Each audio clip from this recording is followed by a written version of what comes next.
This was to be our last afternoon touring the Mara Triangle. Obviously, we were going to make the most of it. There were lots of things to see yet.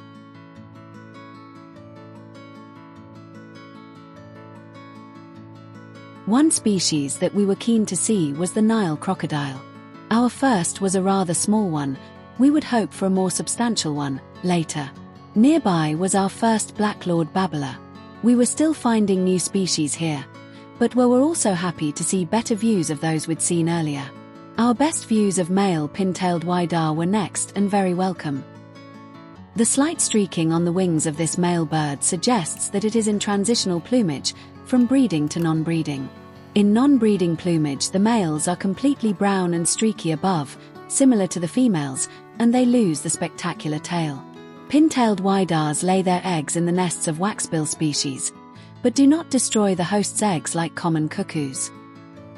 Butterflies had been scarce, so this blue monarch was a nice sighting.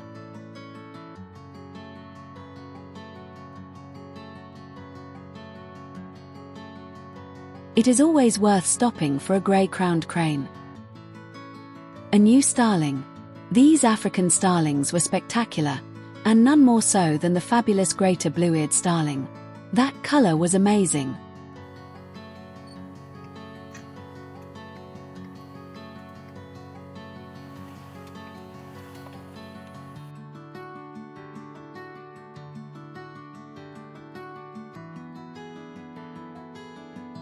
A new fiscal too.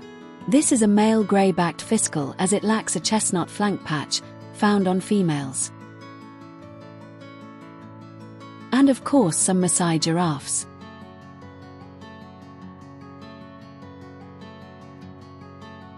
A dark chanting goshawk posed briefly. And savanna elephants roamed.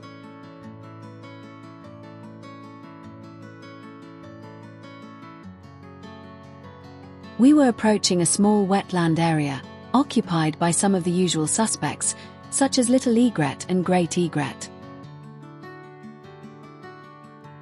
A prize here was a malachite kingfisher, posing on a small stick above the water. It had been fishing, the plumage was wet and droplets flew off as it preened. This one is an adult. Immatures have a dark bill.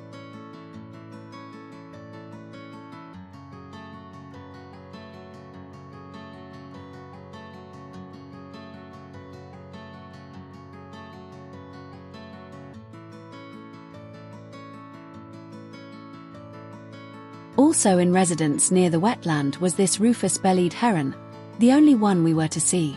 This one is an immature, the adults are much darker, plumaged in grey. We were actually in Kenya in the shorter of the two wet seasons, but so far we hadn't seen any rain. That was just about to change.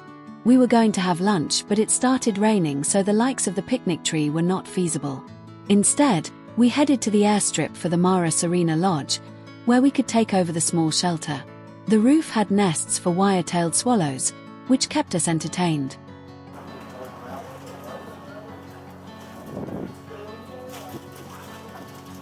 Back on the road, we rounded a corner and came across a real want-to-see bird, saddle-billed stork.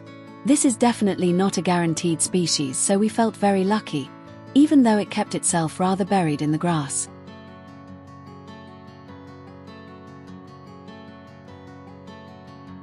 Another little brown job, although only seen here on this trip, was Zitting cisticola.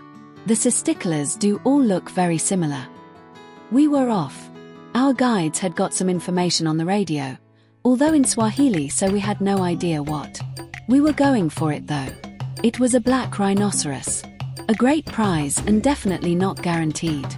Black rhinoceros are usually found in vegetation, not out on the open plain, so what this one was doing was a mystery. It seemed agitated, maybe by being out in the open, so we kept our distance and an escape route open. Rhinos can do a lot of damage if they decide to charge, and this one did look capable of it. Black, or hook-lipped rhinos, are critically endangered, mainly due to hunting for their horns and loss of habitat. There may be only about 20 or 30 individuals in the Masai Mara, so this was one of the rarest species we would come across in our entire trip. It is one of the big 5 game animals, previously trophy species for the big game hunters and now target species for wildlife tourists. The others are the African lion, leopard, savanna elephant, and African buffalo. We had seen all of them over the last 2 days, and plenty more besides.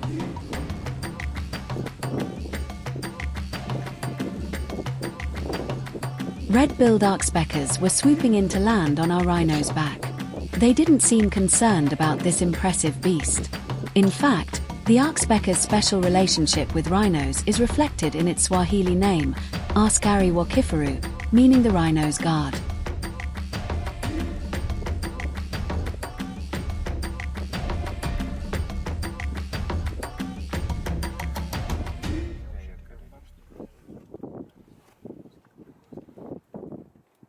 Time to leave our rhino be.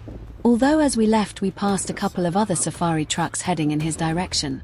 We hope that they too kept a respectful distance. The other oxpecker, yellow-billed oxpecker, seemed to prefer these African buffalo. Although the buffalo look quite benign, they are actually very dangerous, possibly the cause of more deaths than any of the other animals, including predators like lions or crocodiles. They are aggressive and unpredictable, and best left alone.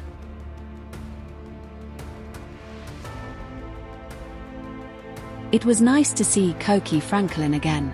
This one showed much better than yesterday's sighting.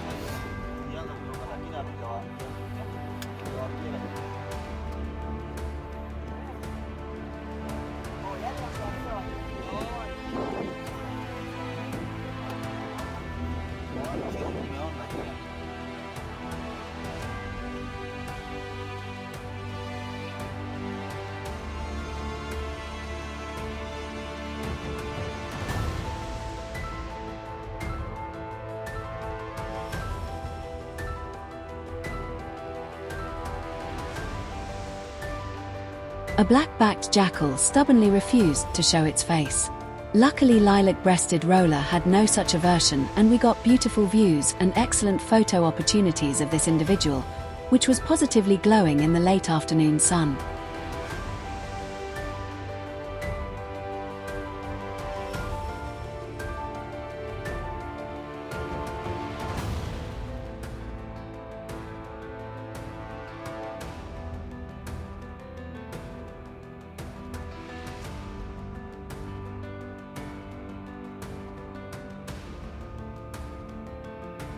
Northern black flycatcher certainly lives up to the name.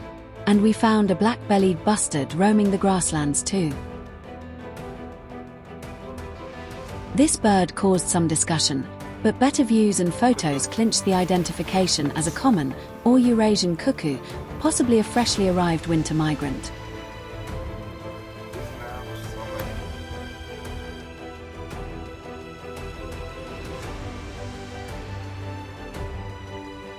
A marabou stork, standing on a post, was keeping an eye on its domain.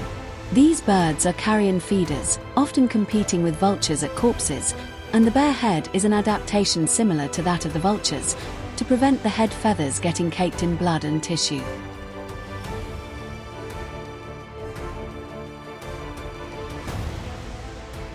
We were heading to the Tanzanian border, not because we were expecting to see anything in particular, but because it is there. There is a trig marker in the Masai Mara that marks the border, nothing else does, and we could get out of the vans for photos. You are not supposed to, but we all stepped over that invisible border and got Tanzania on our birding list. Heading back, we found another saddle-billed stork. This one was standing on the edge of a small pool, fully visible and much better views. We stopped for quite a while to fill our boots with this wonderful bird. It was a different individual to the one we'd seen earlier, although both were males, as per the dark eye. This one was also sporting hanging yellow wattles which were not present on the earlier bird. A female would be identified by having striking golden yellow irises and no wattles.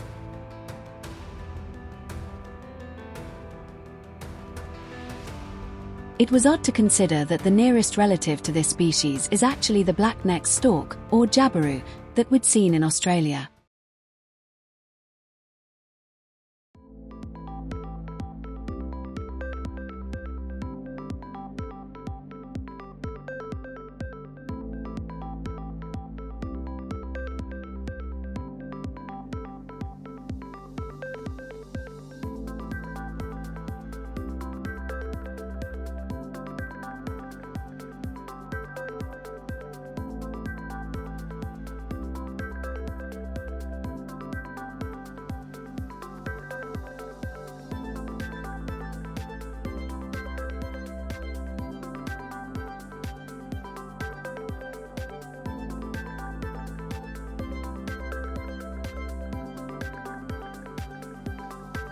It really was getting quite late and, reluctantly, we had to leave our saddle-billed Stork and turn towards the Olololo Escarpment and the Mara West Camp. A small group of white-faced whistling ducks on the edge of the wetland were a nice sight in passing. A male bowhaw reedbuck was hiding in the grasses at the side of the track. This species tends to hide during daylight and graze at night. Silver birds are so reminiscent of eastern bluebirds to us. It was goodbye to the Masai Mara, a fabulous place. Tonight we'd be back in the Mara West Camp, but tomorrow we would pack and leave, heading north to the shores of Lake Victoria. New habitat and new birds, it should be good. For more information, see our 3-volume travelogue, in ebook or paperback, from Amazon. If you have enjoyed this video, please like and subscribe to our channel. Be sure not to miss the rest of our videos in the Kenyan Birding Safari series. If you liked this content, then why not check out our Australian Birding Adventure series videos on YouTube and travelogues from Amazon.